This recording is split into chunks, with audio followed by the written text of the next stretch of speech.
ప్రియ ఆత్మీయ స్నేహితులారా, ఈ శుభ సమయమున మనము ఈ దినము దినవృత్తాంతము 2వ గ్రంథము నుంచి 19వ అధ్యాయం నుంచి కొన్ని దేవుని మాటలను మనము చదువుకుందాం.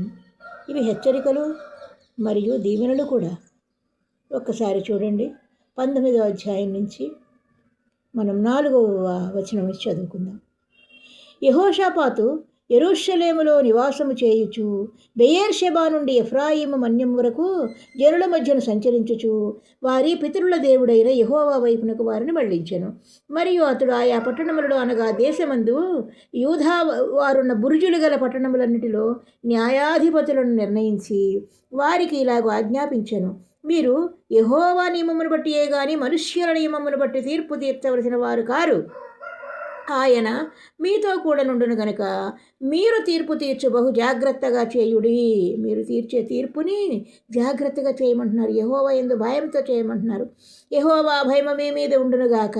హెచ్చరికగా ఉండి తీర్పు తీర్చుడి. మన దేవుడైన యెహోవా యందు దౌష్ట్యము లేదు. చూసారా ప్రియ స్నేహితులారా, ఆయన యందు దౌష్ట్యము లేదు అని చెప్తున్నారు.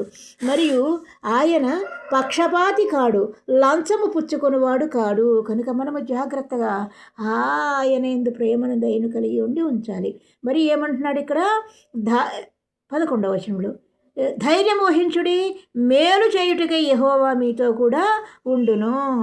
యెహోవా మేలు చేయువాడు. ప్రియ స్నేహితులారా, ఆయన ఆజ్ఞలను పాలించి ఆయన వలె మనం ఉంటే ఆయన మనకు సహాయము చేయువాడు, న్యాయస్థుడు. ఆయన న్యాయము జరిగించేవాడు. ఆయనకే స్తుతి కలుగునుగాక. ఆమేన్. Praise the lord.